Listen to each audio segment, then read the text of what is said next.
Hi. Anybody out there? Anybody? If you're here, say hi. This is Kristin Juel with UnCut Juels. Very excited to be here on a Tuesday afternoon. Hi. We're really excited for today's show. But before we begin, I want to say something that I should have said last week, which apologize. I send my sincerest apologies to Hamish Anderson for not having said thank you for that incredible vibey guitar little tune that we've got going on. So thank you so much, Hamish, for the beautiful piece, the custom piece that you did. It's perfect. And I honestly, I heard it and I was like, this is amazing. So if you didn't hear it, take a listen, then just go back and you can hear it because it's super vibey and I really love it. So thanks, Hamish, for giving us purpose. So today, welcome to UnCut Juels.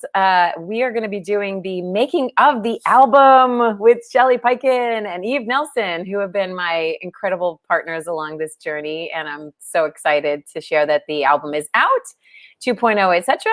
And we're going to talk about all of it today. So let's bring on our guests. Shelly Peiken.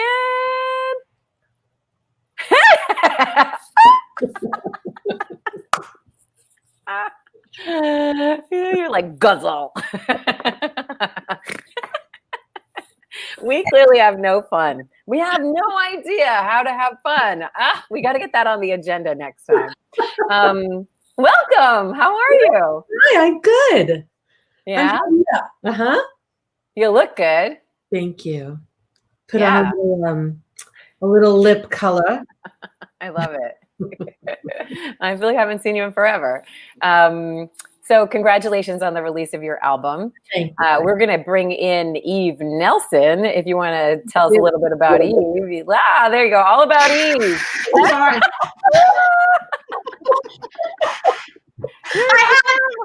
I had to. That's a good turn.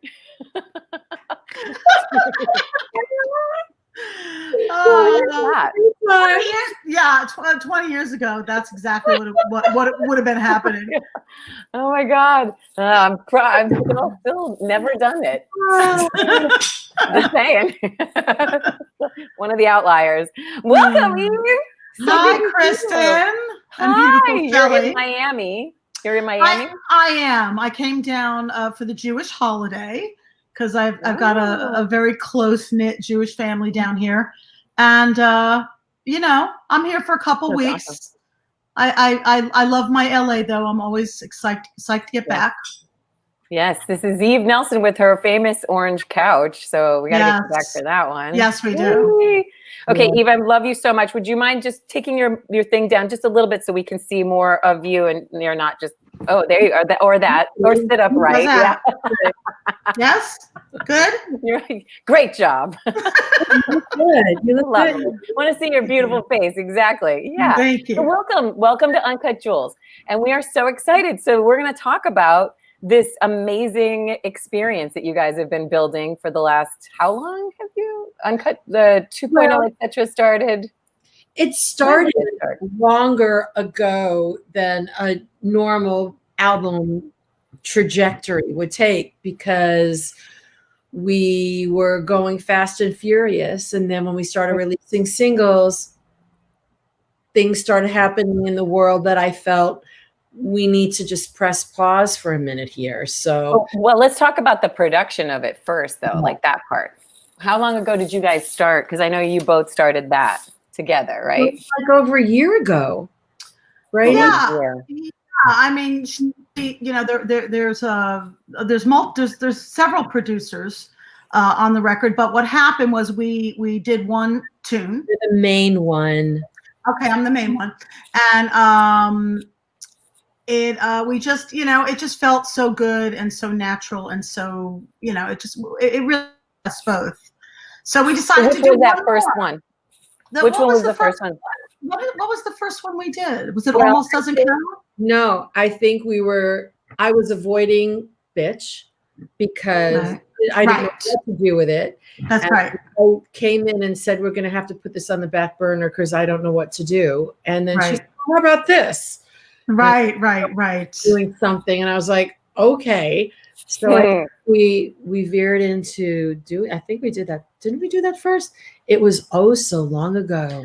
You know, it happened in this very organic. We didn't. It wasn't a planned like it just. We did one song and then it felt so wonderful. So then we did another song, and Bitch was the best because it was like we just decided, let's take it dark. Let's do something completely different. Right, completely different. Yeah. Mm-hmm. And I love that. That song is amazing. I love the way Bitch came out, man. I think it sounds great. Yeah, it's such a good song. It's a great version. Thank you. I've heard nothing but good things about it. So you knew from the beginning, you two were like, okay, we're going to try and do this. Let's have some fun. And then like each of those songs. And by the way, if you guys don't know who Shelly is, Google her right now. Cause like her, definitely like, if you don't know, she wrote some of the biggest hits that you've probably ever heard. Yeah, exactly. Yeah. I did. What? Who am I? Oh, but yeah, so she wrote things like, Bitch, Almost Doesn't Count, What a Girl Wants, did the rewrites for Come On Over Baby, Human, Stumble, you name it, they're all on there. And they're all on the album, so definitely go and stream that album 2.0, etc. But so now we know your starting point was like, oh, let me see, Almost Doesn't Count or Bitch. We'll have to figure it out. These are like luxury problems to have. Right. Yeah.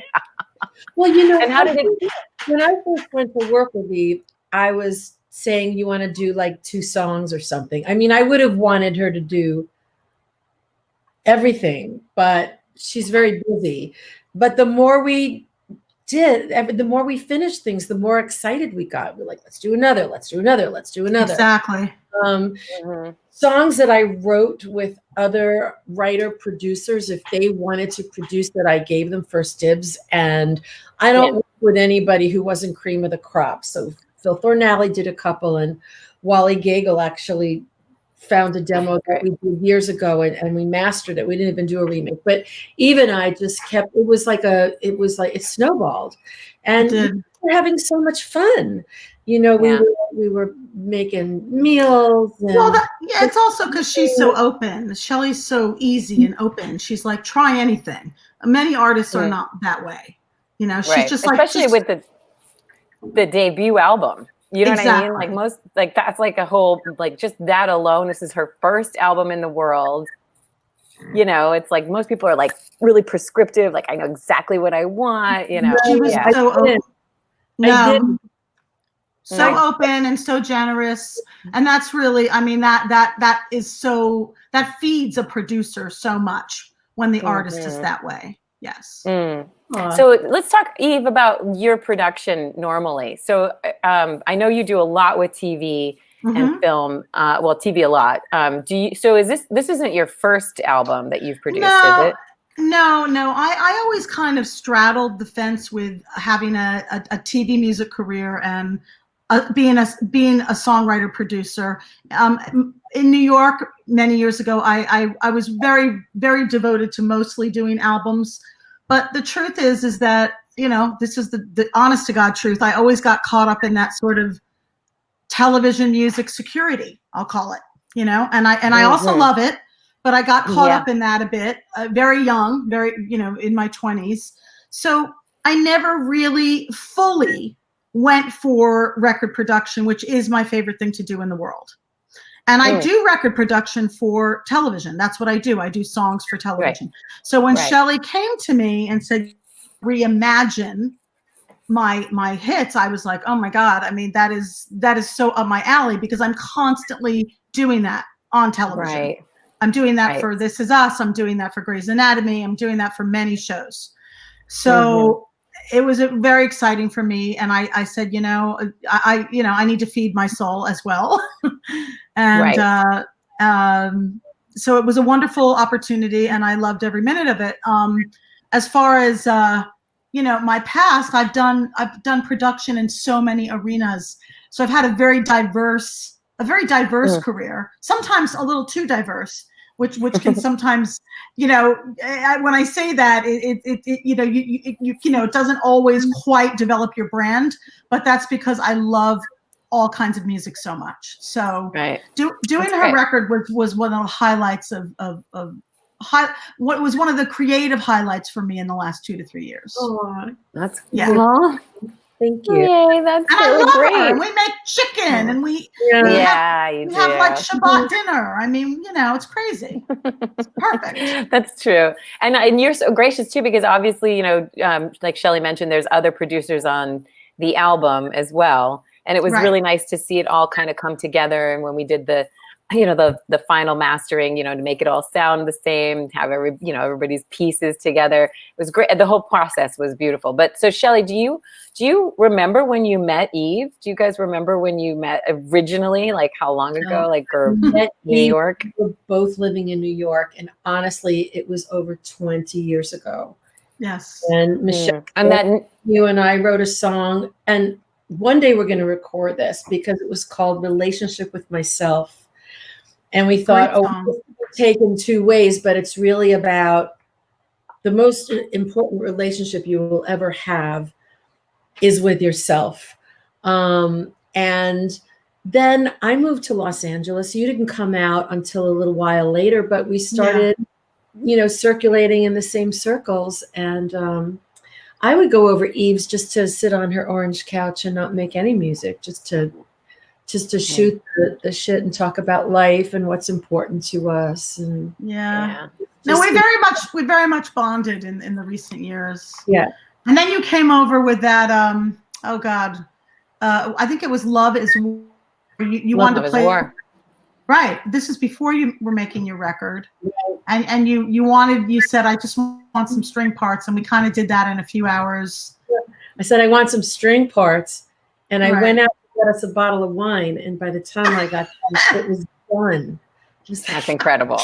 And that song is on the album too. That's mind-blowing. Yes. It's amazing. It's a hauntingly beautiful song. So beautiful. Gorgeous. Yeah. It was very the way. So 20 years ago, you guys never talked about doing this together then, even though no. She was writing at that time. I think Shelly was just writing for other people, and having you were having huge hits. I mean, that's true. And I was dabbling. I was doing both songs, record production, and I also did a lot of jingles. I was doing tons of jingles in New York because it's the golden. That was my thing. Golden handcuffs, Yeah, advertising. I love it. Yeah. I know those handcuffs. Oh, yeah. So the vision for 2.0, etc. Shelly, why don't you take a stab at telling us a little bit about what was this supposed to be in your mind when you started out? What it was supposed to be is what it is. It's half of the record are reimaginations of very well-known songs that I wrote or co-wrote. And then I thought, well, I grew up in a time where we had 12 songs on an actual full album. That's what I want to make. And the other half of it, not that we'd flip it over, but the other half would be songs that I wrote that just with the business the way it is right now, they will probably never see the light of day. And that sort of breaks my heart. So I wanted to give them some light and some energy as well. So half are well-known songs and half are just never been heard. And the 2.0s are the reimaginations, and the ... etc. are the foster children. So I know on January 17th was the first day we released a song from this. January 17th. We did Just Want to Be Your Girl as just to get your name out there on Spotify and make sure all the things were working correctly. Plumbing. And here we are. Yeah, exactly. The plumbing. And here we are. What is it? September 1st. The album is out. And I know along the way we got thrown a couple hiccups. Oh. Guys want to talk about You know what? So you are all positivity and light, Kristin, and without you, I could never have gotten through this. And every time I do a talk, I sort of put a positive spin on it. But I mean, I'm so happy we made the record. I'm so happy it's out. I wouldn't have wanted it any other way. But the pandemic, song in that. Yeah, the pandemic really I'm not saying it sucked because it was worse for me than anybody else. Everybody got cheated, but Yeah. everybody who was embarking on a project, it just wasn't the same kind of experience. You can't go out and play and celebrate and have a drink with friends or a coffee with friends and hug them and jump up and down, which is really, it really changed the whole orientation. And yet I didn't want to wait. I sat down with Eve a couple of months ago because I was thinking maybe I'll wait till next year. And she said, we're going to have the election and everyone's going to be paying attention to the election. And I thought, this is like a baby in my tummy. And 9 months, it's ready. It's ready to rock. Yes. You can't leave it in there because you just don't know what's going to happen. It is ready to come out no matter what the circumstances are. And I think it's brought me a lot of joy and catharsis to get it out. And I'm in no means in the same category as an it girl, a new pop star, but I know it's brought a lot of joy and inspiration to other songwriters who have been in my position, who would like to do something like this one day, who want to make their own record finally and put it out there. And for that, if I've made any difference to those people, that matters to me. So no, that's great. I was gonna the whole entire part of this, like, I know, when we talked about it, it's like, you'd like to think that the challenges that you're faced, they're coming, you know what I mean? But I'll never forget the night at H Club with all of us and Cobalt and everybody.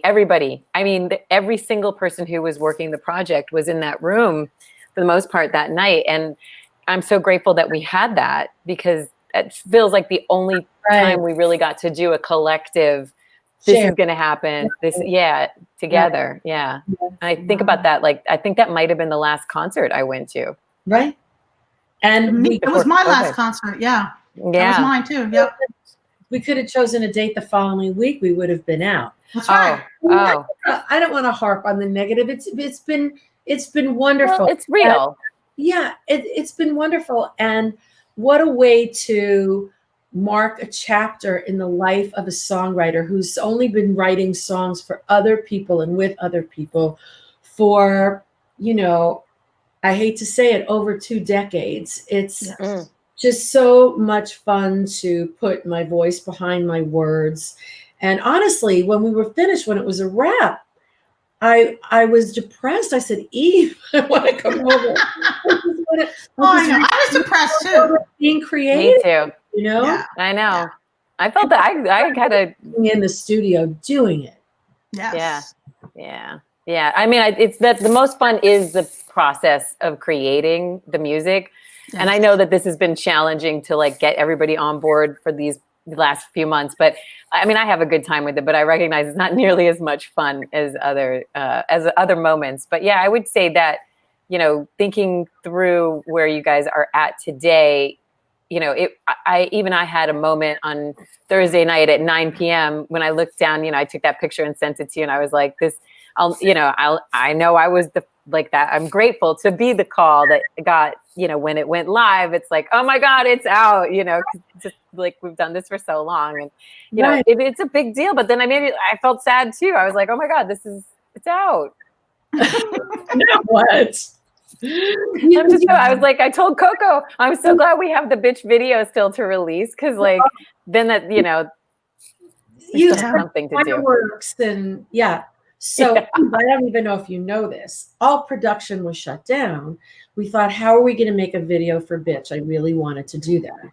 So Kristin got a couple of gals on her team and a couple of artists that she manages. And I found a Facebook friend who I've never even met. He just follows me and supports me. And I said, Travis, are you in? I got my daughter, Layla's friend, Natalie, who's 20, who's an amazing dancer, to do. So everybody played it and lip synced and danced. And Coco Mhm. edit everything together. Hopefully next week, maybe by the end of this week, we'll just put it out. Yeah, we'll have So something. much fun. And the spirit of Yeah. it is just so raw and supportive of women of every color and age and women that are men. And it's just, Yeah, it's beautiful. It's going to be great. I'm very proud of it. and without this situation, we wouldn't have made that video. I know, and it's funny to think like that's a perfect example of sometimes, just when you think it can't get any, like you've lost your way, it's like it actually has more meaning, I think, because we put it in the hands of people. And I felt the same way about Notebook too, when we did that video for Notebook. I mean, it's obviously the crowdsourcing thing is kind of our only option, but it really felt like the right thing for Bitch, like Bitch and Notebook, but two different sides of the Shelly coin, you know what I mean? Well, I can't go out there and spend $20,000, $30,000, $40,000 on a video. I have to say, what I are wouldn't do that anyway. tips? Who's do this in a real, authentic way? And I feel way better about that than spending a lot of money, but not spending enough and winding up making something that just looks cheesy. Right. Yeah. Yeah, no, we definitely, I don't think it looks cheesy at all. It's going to be great. No. There's a question I saw that I thought was kind of interesting. Somebody asked, do you all feel like a lot of your successes come from relationships you've had for many years? Are you constantly aiming to keep up with the changing industry and making new connections, or both? And like, I think obviously your relationship is a testament to like, one day maybe we'll do this kind of a thing, but do you want to talk about that? What, Wow. together, you mean? Well, the question is like about the relation. Do you think your success comes from these relationships? I mean, really, it's remarkable. I mean, you've got Eve, you've got Guy Roche, you've got the song with Sir Greg Wells, Right. You got Phil Thornley. I mean, you've got some great producers on this too. Well, I had a lot of cherries to pick from after writing. I've been writing for 30 years. So if you go back and you go pick your 10 best ones, or the 10 that you think you could put your voice on and make it something personal, Right. I have a lot to choose from. Yeah. You always say go where the love is. Oh yeah. Well, that's, because it's so crowded out there and there's so much talent, and songwriters aren't making money like we used to. So if you approach a producer and say, do you want to do this? They might not be able to say yes as they might have been able to years ago, because they need to make the records that are paying them up front, or they're getting paid from Universal, and they're writing, and I understand that they're having kids, they need to make money, so nobody said no, but it was just a matter of how much. Eve was really busy, and I'd say, Eve, half of the sessions that we were scheduled for, you'd text me in the morning and go, oh no, got this, can we get it tomorrow? And I decided when I worked with her that I was going to be really loose, and if she got a gig, if she got a TV show, if she got a commercial, we just wait till the next week, and that's how we work, right? Yeah. Very, very, it was a great flow. It was a great flow. And Shelly, I have a bizarre schedule all the time, except for recently. Recently, it's not, there's like no schedule. You're like the only one working. It's crazy. Well, I was working. But anyway, so Shelly would call, and because of, again, her openness, she would say, okay, we can't do it today. What about Tuesday? What about Friday? And we would just slowly chip away. It was very 2 hours, yes. 3 hours. Yes. Yeah, I remember being there with Hamish even too, and it was like, are we doing it? Are we not doing it? Yeah, I remember the flow. But you guys worked it out. You were really great about the commitment. Yeah. And it's fun for us. It's not work. Oh, fast. Right. Oh God. Well, you're New York, so fast. It's amazing. New York boot camp. I was in New York boot camp for 20 years. Yeah, that's no. Oh, looks like we got another question. How has streaming affected you as a songwriter, coming from someone who loved the CD store? It's yes, affected me tragically, and it's affected all songwriters tragically. But you should check with me on we'll sidebar on Facebook because it's a very long Yes. very long conversation. But you know, when Yeah. very quickly when songwriters used to write a song that was just an album cut, not a single, and it was on a physical copy. Every time that physical copy sold, a songwriter, if they wrote the whole song and published it, would make 9 cents. So if 1 million copies sold, which was not unusual, and you wrote the whole song, you could make almost close to $100,000. As opposed to now, if you write a whole song and it streams 1 million times, that's $5,000, and 4,400 goes to the label or the record, the master owner, the recording, and about 200 will go to the songwriter and publisher. So there you go.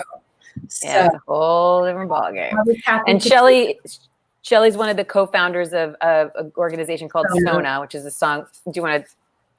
Songwriters of North America, and we exist to advocate for the value of songs and the songwriters who write them. We are. You should check it out. Yeah, they're really great. They're doing great work. Okay, they're also, it's a great way for young songwriters to meet each other, I think, don't you, Shelly?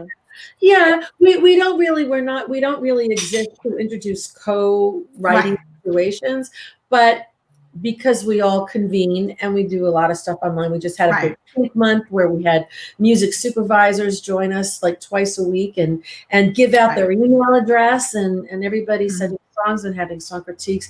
But generally outside of this area, it's more that we have strength in numbers to advocate for legislation that's going to make us get more money on a stream.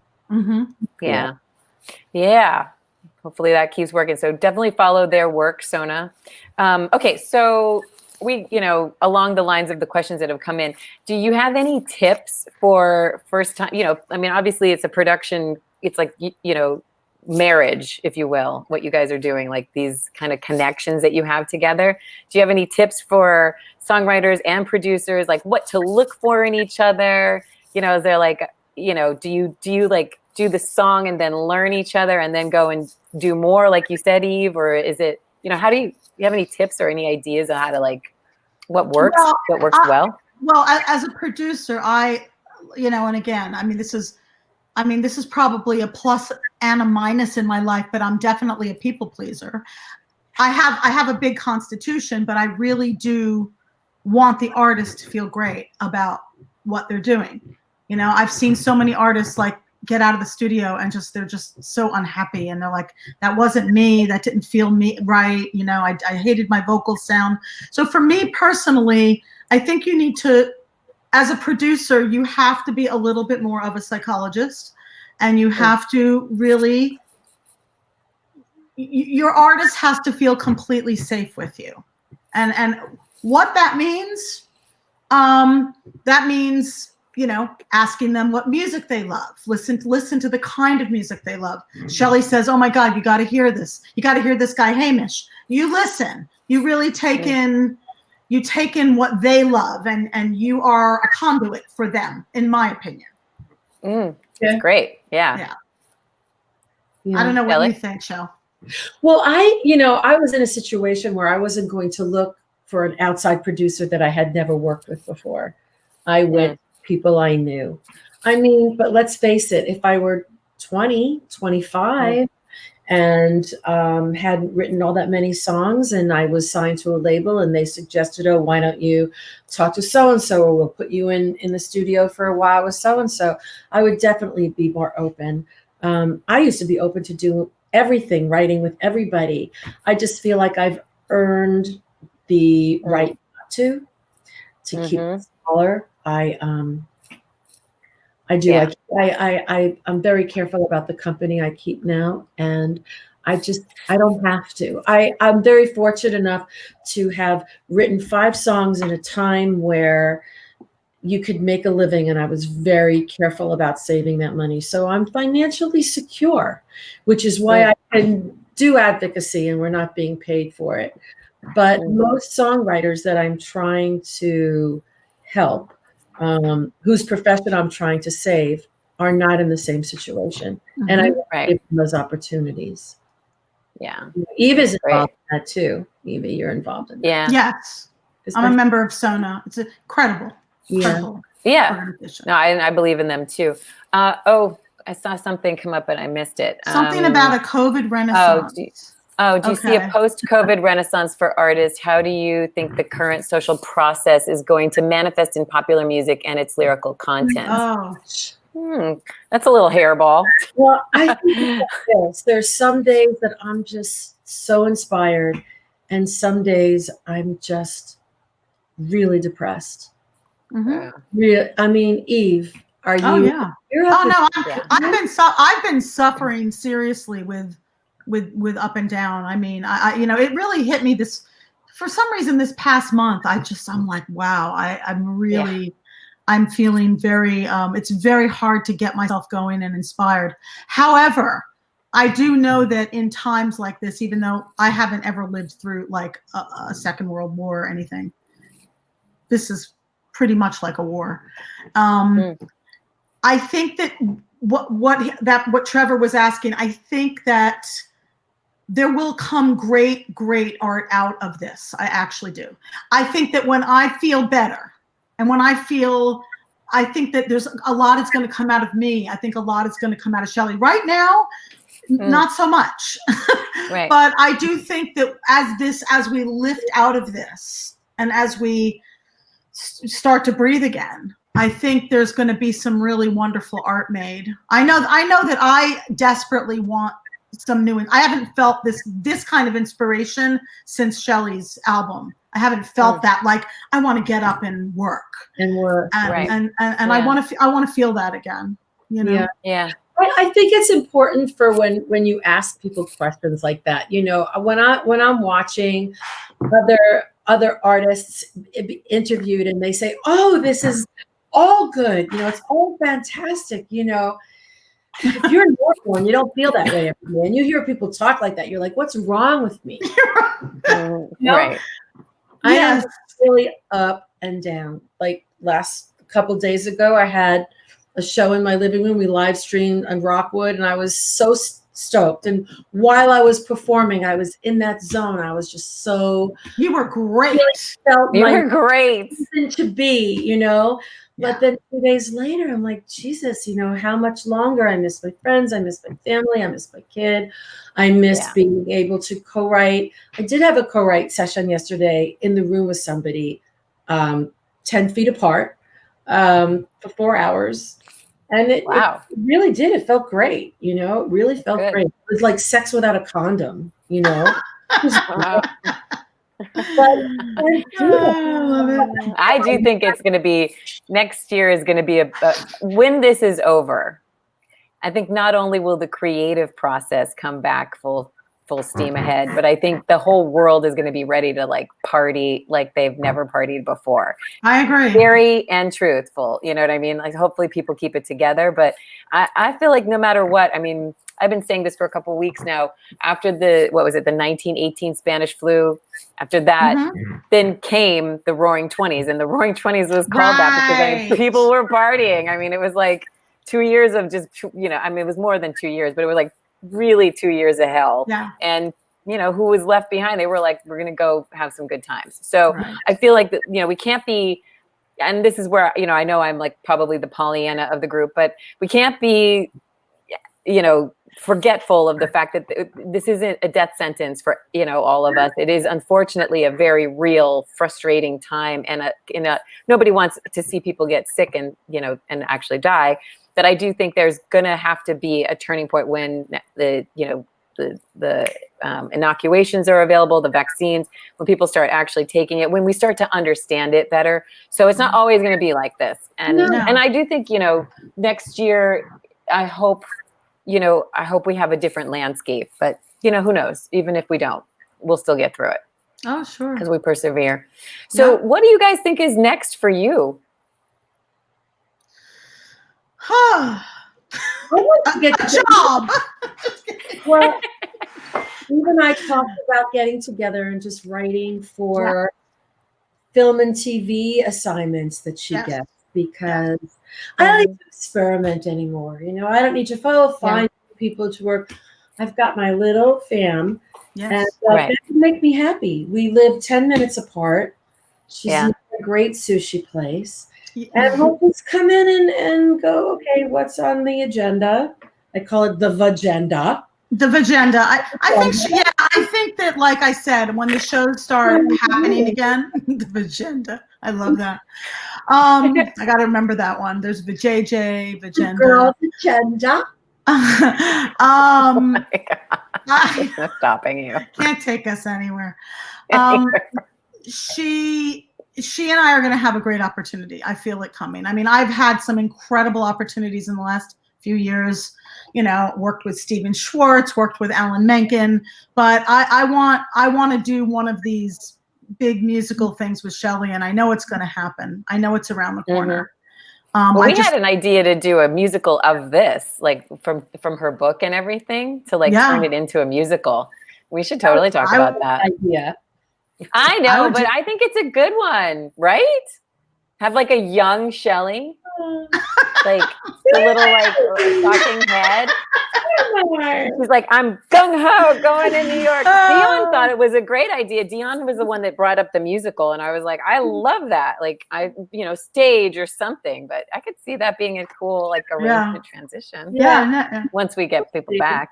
Yeah. You know what I want to do? Shelly's like cooled on the idea. I'm like, we're gonna do it without you. She's like, I'm fine with that. I need to travel first. Travel. I have to approve the actress, but I need to just travel first. I look up at my suitcases in my closet. Yeah, you and me both, girl. By this point last year, we were all over. I need to make a 360 around the world, and I need to travel. I need to like get a palate cleanse in my brain. Then I can make more music. Yes, I agree. I don't know that mine is through traveling, but I need to travel somewhere in my head. I need a palate cleanser as well. I feel like very hungry for inspiration, but sometimes this is Kristin. Sometimes you have to get up the discipline, and I've been telling myself this. You have to get up the discipline to close your eyes, get self-reflective, and find your own inspiration. It's not always going to just come at you. You're right. So, you're right. You got to manifest that shit. Yes, you do. Yes, you do. Mm-hmm. That's what the creative mind does. Make your own kind of music. I feel like that's what happened. I feel like we literally, like, you were like a little witch, Shelly, and you were like, I'm gonna make this happen. Oh my God, bitch! What do you mean?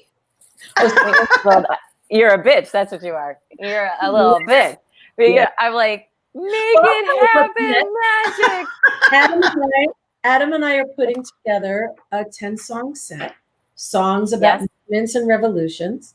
And starting next month, we're going to be in the streets in Laurel Canyon. Anybody who can give us access to power in their homes. And we're going to set up an amp out front and 2 mics. And we're going to I love it. Because we need to be strong for this coming November. And playing on September 11th on the rooftop of Jones Cafe on Santa Monica. 4 or 5 don't forget. Go across the street and get a drink at Formosa or some dinner and come. This is just like, I'm going to go and play 4 songs on a roof. It's going to be great. This stuff, it's going to be so much fun. It's going to be fun. Who cares? It's the roof of Jones and she's going to bring it. They have this. Jones on 3rd. Not the Jones on 3rd. It's the anyway. They have the guy, one of the guys who he's with them, Dirty Sue's like a dirty martini olive juice, and they have this Dirty Sue's Les Paul, gold top Les Paul, and Shelly's going to play that and sing her song. So we're very excited. I know. So come on out and stand on the street. Take a traveler. You can stand on the street, and we'll all be like, "Yeah, what's up? Go Shelly!" So that's on the Friday the 11th of September. And we're all New Yorkers, former New Yorkers, so we're going to want to celebrate somehow anyway, because, the world stopped that day too, just like this year. I think we're going to need a collective hug. What to do it, but on top of a building. Exactly. Yeah. Thank God it's 1 floor. All right. So I have one question I like to ask people. And this one's a little tricky with you, Shelly, but I'm going to ask it anyway. So what is one song you wish you had written? Oh, wow. Did you say written? Yes. Yes, I did. What? Had written. That's actually proper. It's not had wrote. Had written. You said written, like you're all swagger. Written. Can't Make You Love Me. Oh my God. Okay. Wow. Wow. Or Underdog. The new Alicia Keys song is so delicious. Wow. Wow. Two completely different ends of the spectrum. Right. Okay. All right. Eve, what about you? Is there a song that you were like, I wish I could work on? She stole, it was her first song. She stole it right out of my mouth. Really? You guys? Every time I hear that song, I'm like, I wish I wrote this song. Can't Make You Love Me. It's every single time I hear it, I'm like, if I could write a song, I don't know what it is about that song. Yeah. That's Bonnie great. Raitt. Wow. Yeah. And Bruce Hornsby's piano. Oh. And that song was not written by somebody who wasn't in that situation at some point. Just the release of the promise of that love. It is unrequited love song at its best. And it's the day, the moment, it is the night you realize it's not gonna work. Right. That's amazing. Yeah, it's so you like those unrequited love songs. I fucking do, man. Those are you do. I do. The Brandy song, yeah? The Brandy song is Yeah, almost doesn't count. I like songs of longing. I'm much better writing songs about longing and pining and yearning and wanting. Amazing. Oh, well, I mean, that's how we met anyway, I think, because you liked Hamish's song of wanting and crazy song.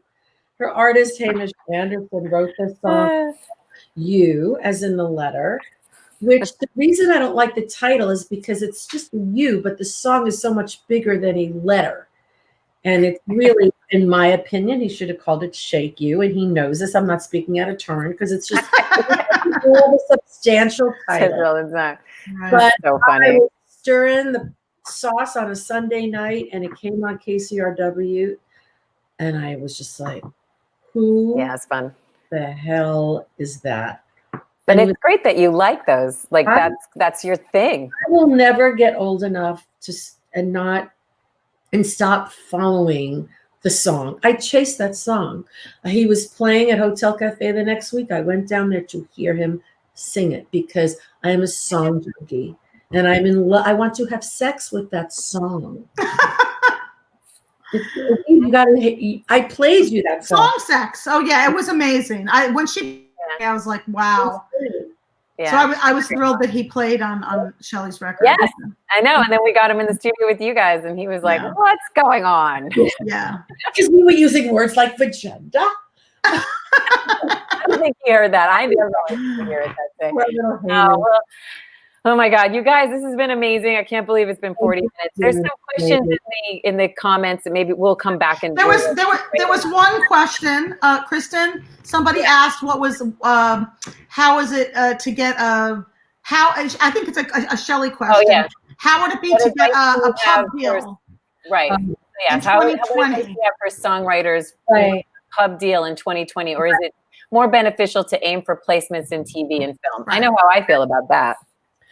Well, and I don't know if everybody's seeing this chat. I said, message me on Facebook because we could have a longer conversation about it. Publishing deals aren't what they used to be. If a publisher used to just believe in you, you didn't have to have money in the pipeline and you might get a deal for $100,000 for the year. And in the 90s, that was like great. Yeah, it's great. Unless you've got something out and there's money in the pipeline, they know you're going to have a hit. You don't want to take a $10,000 publishing deal.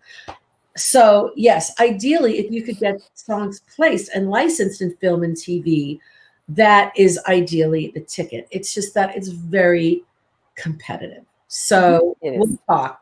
Message me. Yeah. Yeah. Yeah. Please, everybody just, follow me. Like, Yes, please. Follow me on Right. So and definitely, that's what this is exactly. So Shelly's great. And please, Johanna, yeah, perfect. Eve and Shelly, these guys are like legitimately the best people. They're so lovely. And I'm so grateful to get to have done this to have gotten to do this with you both.